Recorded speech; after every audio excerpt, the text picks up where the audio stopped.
Okay, we're going to spend a little time now talking about vectors, and many of you are familiar with vectors. They're important in engineering and physics and mathematics. They represent uh, quantity and a direction, as opposed to, usually we refer to scalars. We've talked about scalars as just being real numbers in linear algebra, but scalar would just be the quantity, but the vector then has an associated director. Um, So when we want to start off, we're going to look at vectors in 2 and 3 space. Many of you are already familiar with this, so this is probably going to be a little bit of a review. We'll go quickly through it, and then we want to extend really these ideas in linear algebra to vectors in what we call n space. So in 2 space, first of all, we have geometric understanding or representations. We can represent vectors as arrows. The arrowhead gives the direction. The length is then what we call the magnitude of the vector. The length is the magnitude. The initial point here, sometimes called the tail, and then the terminal point is the tip. And so when I'm denoting a vector, like if this is vector v, the book will use boldface. Okay, we're going to use arrows over it, and I sort of draw a little half arrow. It looks like that's my vector notation, and you need to do that anytime you're talking about a vector. And this should be familiar because we use the same notation when we talked about row or column vectors with matrices, and in a sense essentially those represent the same thing. When we talk about row and column vectors, they are rightfully indeed they are rightfully vectors, as we'll see. So let's talk about scalar multiplication. Let's talk about operations with vectors. First is scalar multiplication. So geometrically, if this is the vector u, then we can talk about the vector 2 times u. So what does it mean to multiply a vector by a scalar? Because remember, a vector is both a scalar and a direction. Well, geometrically, notice the direction stays the same, but what happens to the length of this? It doubles, right? So by doubling by multiplying the vector by 2, we multiply the magnitude by 2. Essentially, we double that length. Similarly, I can do like 1/2 the vector u, and the vector length again is cut in half. The direction is still the same. If I multiply a vector by -1, -1 times u, we usually just write this as -u. Okay, so what does that mean? Well, that means, notice the direction changes, we would say, by 180 degrees.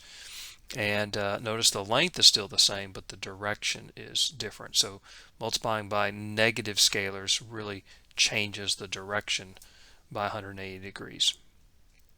So that's the idea behind scalar multiplication.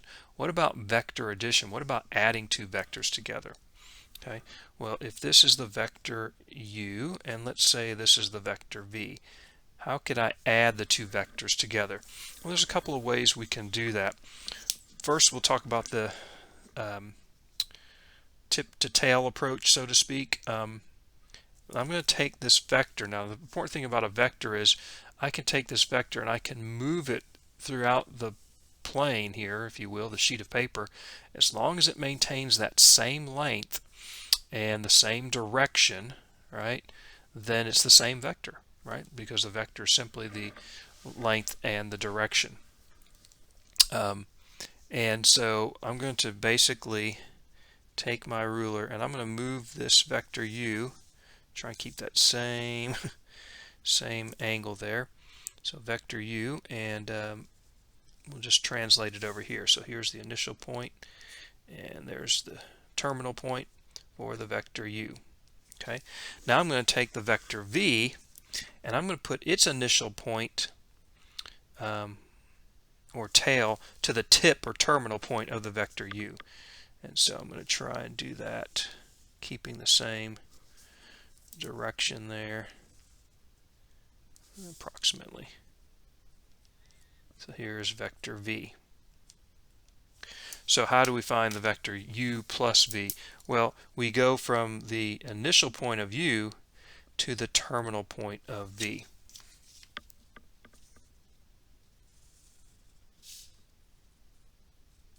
And this is the vector now, u plus v. Okay. Another way of thinking about it is you could construct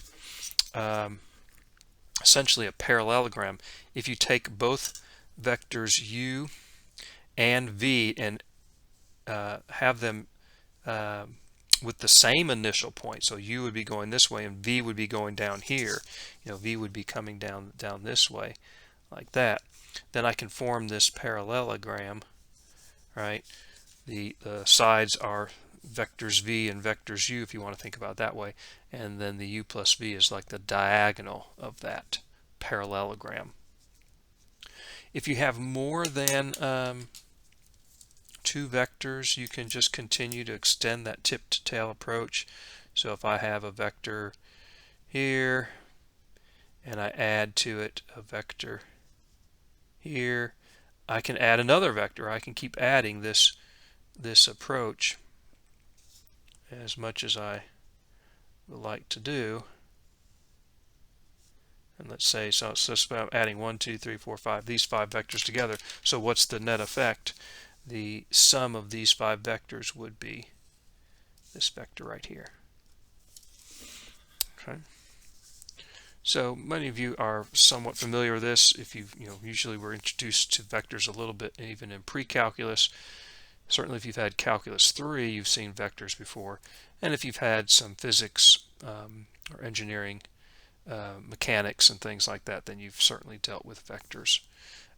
Very useful for physics, for representing things like forces and speeds, things that have both a direction and a quantity.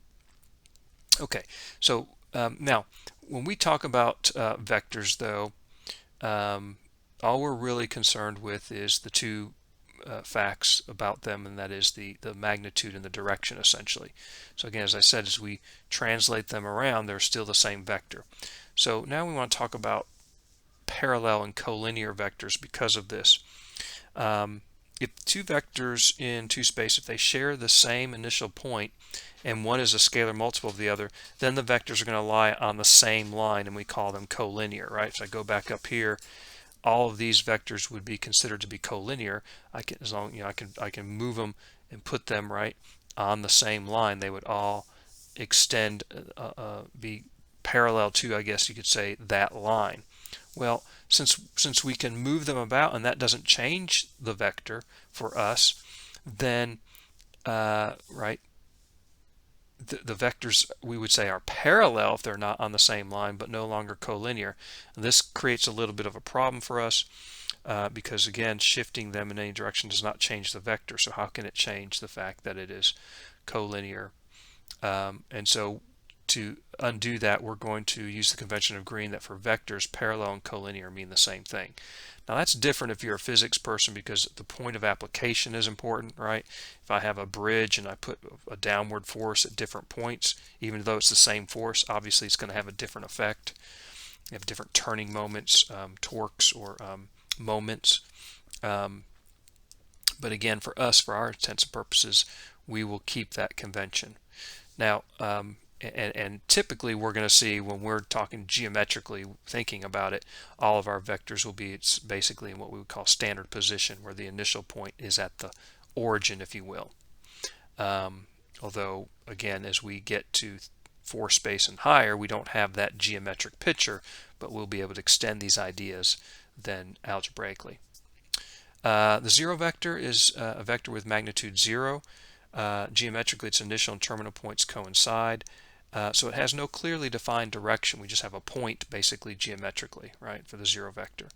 We're going to regard the zero vector as being parallel to all vectors when it's convenient. Okay, because it doesn't have a direction, but we'll consider it to be parallel to all vectors. Okay, so let's get away from the geometric understanding of vectors in 2 space, and let's get into vector algebraically. Vectors algebraically. So first of all, in the coordinate system, if I indeed move the vector's initial point to the origin and its terminal point is the point A comma B, right? So that, right, this length right here is A, sort of the horizontal component sometimes is called. This is a 90-degree angle, and so this height, if you go going up, is B, is the vertical component, right? Now, the way we're going to write, if this is the vector V, then the way we're going to write vector V is simply this way. Now, some of you in Calc 3, right, say that's not the way we do vectors, right? In Calc 3, we do vectors this way, right? That's the way we do vectors. Well, this is not Calc 3. Linear algebra, we're going to do vectors this way. Now, some of you might say, well, wait a minute, we do it like this in Calc 3 because this way, how do you know that's not a point, right? I mean, here's a point. Look at the point vector. That's different. Those are different ideas. Well, for linear algebra, really, they're not. Points, terminal points, that is, of a vector and the vector itself are essentially the same thing. If I erase everything and I say this is the terminal point, assuming I'm starting at the origin, which I will be every time, then, right, that point clearly defines the vector. I mean, you know exactly where it is. It tells us everything about the length and the direction. And so we use this notation. So vectors and points really are one and the same thing in a sense in linear algebra. And we do reserve this notation for something different, something called an inner product later on in the course, and so we want to move away from that. Okay, so all vectors in 2 space, right? Remember 2 space we talked about from our matrix transformations. This is the notation we use, right? Capital R superscript 2. Make sure you use that notation for 2 space. 2 space is not the number 2. 2 space is capital R superscript 2. That's 2 space. Set of all ordered pairs, right? Or vectors. Then similarly, we can write vectors in 3 spaces, ordered triples, and so on down to vectors in n space, which is called an ordered n-tuple. And you'd say, well, you know, I have a geometric interpretation in 2 and 3 space, but certainly not in 4 space or higher. You know, can we talk about that? Yeah, and we've already talked about n-tuples before as solutions to linear equations, right? And there's lots of problems where you have more than 3 unknowns. Lots of problems. Okay, and so you know we want to be able to extend the ideas that we know about in 2 and 3 space to n space. That's our goal. Okay. So again, if V is a vector, and then this notation, I don't know if we've talked about this. This means little Greek letter looks like the Greek letter epsilon. This means is a member of,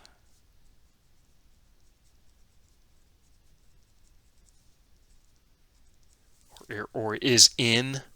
So the vector V is a member of what? N space. The vector V is in N space, meaning the vector V is an n-tuple, right? We would write it this way. And these V sub 1, V sub 2, these are real numbers for us, and they're sometimes called the components of the vector V. Okay. Now, let's talk about algebraically how to talk about vectors then in N space. For 2 vectors in N space, V and W, these are going to be equal or equivalent if and only if what? Their corresponding components are equal. So notice it's real important. The only way that 2 vectors can be equal is if they reside in the same set, same space, so to speak. So both of these vectors are n space vectors. So that means I can't have a 2 space vector equal to a 3 space vector. Okay, I want you to really think about that. So an ordered pair cannot equal an ordered triple no matter what. And there's a little bit of a wrinkle there because, for instance, some of you would say, well, this vector here, let's say A comma B in 2 space, and this vector here, A, B, 0. Some of you say, well, geometrically speaking, these vectors are the same because, you know, this vector in 3 space, the z component, if you will, or some of you remember k hat, we'll talk about that, I, j, and k, the unit vectors. But if that component is 0, then this resides in the plane and it has the same x and y components. But again, for us, these are different things. This resides in 2 space. This resides in 3 space. They cannot be equal. They cannot be equal. Okay. When 2 vectors are equal, then we'll indicate them this way, just like we normally do. Now, what about scalar multiplication? So if v is this n-tuple, this vector in n space, and k is any scalar, real number, then what do we mean by k times v? We just multiply every component by k. Kind of sounds familiar to matrix scalar multiplication, does it not? So if we want to find 3 times the vector v, for v being this vector, very easy. We multiply each component by 3 and we get the new vector. Very easy to understand scalar multiplication algebraically. And so we can do that for any vector, not just in 2 and 3 space, but in 4 space and higher. What about vector addition? So if I have 2 vectors in n space, v and u, then u plus v is, right, adding their corresponding components together. So for example, if u is this vector and v this vector, I can find u plus v. I can also find u minus v. So u plus v, right, I simply add, right, 2 and -3, 0 and 4, -1 and -7, 5 plus 1, and we get this. Now, what does it mean to be u minus v? Well, really, it means u plus a negative v. So, we really have addition going on. We're adding negative v, sometimes called the negative or opposite of the vector v. And negative v means to scalar multiply the vector v by -1. So if I multiply everything by -1, of course, it just changes the sign of everything. Now I can add corresponding components together, and I get the resulting vector. Is it essentially the same as subtracting corresponding components, right? 2 minus a -3 gives me +5. Yes, it is, but this is really the idea behind, addition and quote-unquote subtraction of vectors. Our 0 vector now can be written this way in n space, right? Every component is 0. All right, we talked about vectors being parallel. Remember, that's the same as collinear for us. And what was the key? They're going to be collinear or parallel what? If they're scalar multiples of each other. If they're scalar multiples of each other. So they're parallel if they're scalar multiples of each other. So how can we check this out? Well, basically we would look here and say, okay, 2 times what gives me 6? Well, 3. 2 times 3 is 6. Is that true for all the components now? 3 times -4 is -12. Yep. 3 times 0 is 0. Yep. 3 times 8 is 24. Yeah. So this vector here is 3 times the vector w. Since it's a scalar multiple of w, this one is parallel. This one is parallel.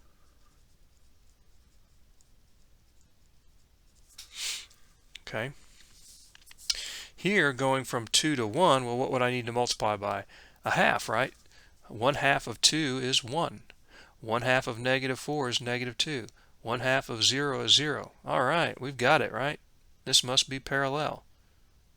Wait, 1/2 of 8 is not 6, right? 1/2 of 8 is not 6. So this is not parallel. Doesn't matter if 3 out of the 4 have the right relationship or same relationship. So not parallel to the vector w, right? Because there's no scalar multiple of this vector that will give me this vector. What about here? 2 times what gives me a half? Well, 1/4. 2 times 1/4 is 2/4 or a half. 1/4 of -4 is -1. 1/4 of 0, 0. 1/4 of 8 is 2. So this is 1/4 of w, and this one is parallel. So this one is parallel, and that one is parallel. This one is not. Notice since w or this vector is 1/4 of w, then if I multiply vector w by 4, multiply this vector by 4, I'm going to get the vector w. Okay. You have that relationship as well. Okay, pretty easy, pretty simple stuff. And this is also easy. We already know it. Alternate notations for vectors. This is the form that we've been using, what we call comma delimited form, right? This is the n-tuple. We also have column vector form and row vector form. We interchange between these forms as we need to, as we see fit. And we'll see there's a lot of connection between the vectors that we've been dealing with in terms of row and column vectors and the vectors we're dealing with now. All right, let's look at some properties of vectors. Can we just assume that vectors behave exactly like real numbers? Well, be careful. Remember what we did with when we encountered matrix operations? Were all the properties of real numbers arithmetic the same for matrices? No. Matrix multiplication, for instance, was not commutative. There was lots of properties, right, that don't match up with matrix arithmetic compared to real number arithmetic. So we have to be real careful. So these may seem obvious, but that's not necessarily true. If u, v, and w are vectors in n space and k and m scalars, we have 8 different properties that are true. First one is sort of the property that vector addition is commutative. U plus v is v plus u. Vector addition is also associative, right? I can regroup, right? Here I've got 3 vectors, here I got 3 vectors, but I can regroup. I can add the u plus v first and then add the w to that, or I can add the v plus w first and then the u to that. This is sort of the additive identity property, where the 0 vector is the identity in addition. Pretty obvious there. This is the additive inverse property. We add u to a negative u, we get the 0 vector. And then the final 5, 6, 7, and 8, well, at least 5, 6, 7 certainly deal with scalar multiplication, distributive properties here. And then, you know, this one down here might seem like, well, duh, that's pretty obvious. But here's the thing. Later on, when we get to chapter 4, we're going to look at vectors and other objects a little more abstractly, but these 8 properties here are going to be very important, we'll see. So later on in the course, when we get to chapter 4, we'll talk about actually 10 axioms. Properties are what we call axioms that have to be true for something called a vector space, and these are 8 of those 10. So we've got 2 more to talk about, but once we do that, then we will know that vectors in n space form what we call a vector space together with the operations of addition and scalar multiplication. But we're going to prove number 5. Again, we just can't say, well, it's definitely true. I know it's true. We have to prove it's true, and I can't just do it for specific examples. I can't just choose, you know, vectors in say 5 space and show that it works. I have to do it in general. I have to do it in n space. And so for number 5, we're going to assume that everything is in n space, right? Because that's what it says up here, vectors in n space. And I'm just going to let, again, the common notation for the vector u then is to just let its components be u with a subscript 1, u with a subscript 2, all the way to u with a subscript n. So it's real important. We've got commas after each component. These dots are called ellipses. We have to have them in there, right? And then comma, the last one. This is the way we write out a n-tuple, or a vector in n space. And I will let the vector v then similarly be v sub 1, v sub 2, all the way to v sub n. All right. So what we're going to do is straightforward. We're going to start with the left-hand side and derive the right-hand side. So the left-hand side has k times u plus v. Okay. So what does it mean? Well, we've defined u plus v first of all. So let's keep the k outside here. What is u plus v? I just add components together. So what's the first component going to be here? u1 plus v1, comma, second component, u2 plus v2, comma, and so on, dot, dot, dot, comma, the last component will be un plus vn. All right, so that's vector addition. Now scalar multiplication. I'm scalar multiplying this n tuple, this new vector, right, that I formed by adding u and v together. And so how do we do that? We just multiply every component by k.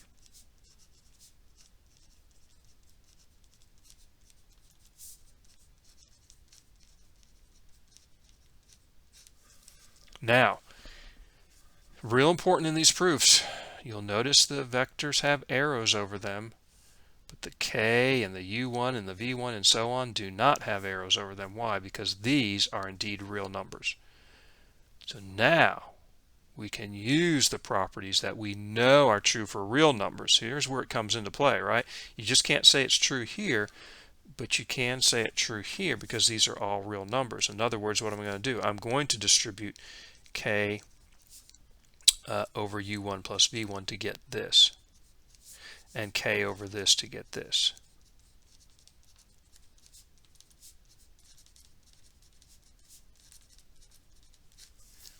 All right, because that's a property of real numbers there that I can use. So a lot of students just get confused. They just say, well, I'll just distribute the k, and there I proved it. No, you're assuming what you're trying to prove. You can't prove that until you show it at the level, essentially right down here at the real the components, right, which are real numbers. All right, we're still not there. We have a couple things to do. We're almost there. Now what I'm going to do is sort of going forward in one way to get it down to the level of the components of this thing. Now we're going to break down the components back up, so to speak, till we get to the other side, which is going to be k times the vector u plus k times the vector v. And the first thing I'm going to realize is, hey, this can be written as a sum of two vectors, right? The first one is k u1 comma k u2 dot dot dot comma k un, plus the other vector would be what? k v1 k v2 dot dot dot k vn. And then when I look at this vector, well, this can be written as a scalar multiple, right? K times what vector? Sort of factoring out the k, if you will. Right? K times that vector is what we have. Same thing over here.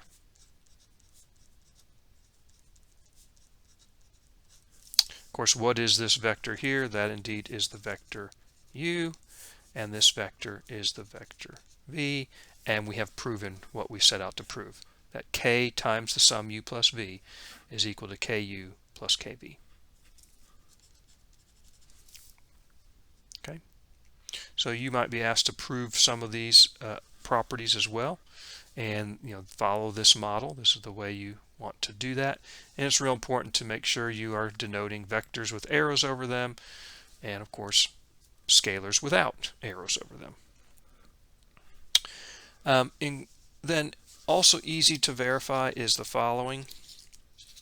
If I multiply scalar multiply any vector by 0, the real number 0, that always gives me the 0 vector. I think that's pretty obvious. And any scalar multiple of the 0 vector is the 0 vector. And we've already talked about -1 times v is the negative v vector. Okay, so these are real obvious things, and again, I think most of you are pretty comfortable with vector operations. Now, what I want to close with is talking about linear combinations, because this is really where things are going to be important. In fact, I'm going to stop the video now, and we will continue with this in the next video.